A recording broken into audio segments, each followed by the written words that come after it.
৩০০ বছর আগের কথা। এক নির্জন গ্রামের শেষ প্রান্তে একটা পরিত্যক্ত কবরস্থান ছিল, যেখানে মানুষ যেত না ভয়ে। সেই কবরের নিচে ৩০০ বছর ধরে কবরবন্দি ছিল এক জিন। তার নাম ছিল ইব্রাহিম ইবনে চার। একসময় সে জিন ছিল ভয়ঙ্কর ক্ষমতাধর। মানুষের লোভ আর অন্যায়ের সাথে সে লড়াই করত, কিন্তু এক জালেম তান্ত্রিক তাকে তার ক্ষমতায় পরাজিত করার পর তান্ত্রিকটি কালো জাদু করে কবরের মধ্যে বন্দি করে দেয়। মন্ত্রের শৃঙ্খলে সে জিন কবর ছেড়ে পালাতে পারেনি। বছর পেরোয়, দশক পেরোয়, শতাব্দী পার হয়। উপরে দুনিয়া বদলায়, গ্রাম হয় শহর, মানুষ ভুলে যায় কবরের ইতিহাস। এক রাতে কবরস্থানের পাশ দিয়ে হাঁটছিল এক কিশোর। হঠাৎ মাটি কেঁপে উঠল। কবরের ভেতর থেকে ভেসে এলো কান্নার শব্দ।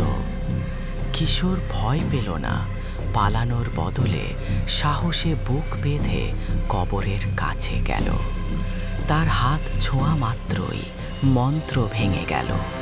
৩০০ বছর পর কবর ফুঁড়ে বেরিয়ে এলো ইব্রাহিম জিন। কিন্তু সে আর ভয়ঙ্কর নয়। দীর্ঘ বন্দিত্ব তাকে অনুতপ্ত করেছে। সে কিশোরকে বলল, আমায় মুক্ত করেছ তুমি, আমি তোমার একটি ইচ্ছা পূরণ করব।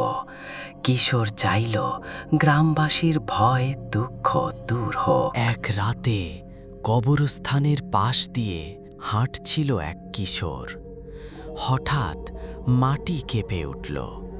কবরের ভেতর থেকে ভেসে এলো কান্নার শব্দ। কিশোর ভয় পেল না, পালানোর বদলে সাহসে বুক বেঁধে কবরের কাছে গেল। তার হাত ছোঁয়া মাত্রই মন্ত্র ভেঙে গেল। ৩০০ বছর পর কবর ফুঁড়ে বেরিয়ে এলো ইব্রাহিম জিন। কিন্তু সে আর ভয়ঙ্কর নয়। দীর্ঘ বন্দিত্ব তাকে অনুতপ্ত করেছে। সে কিশোরকে বলল, আমায় মুক্ত করেছ তুমি, আমি তোমার একটি ইচ্ছা পূরণ করব। কিশোর চাইল গ্রামবাসীর ভয় দুঃখ দূর হোক।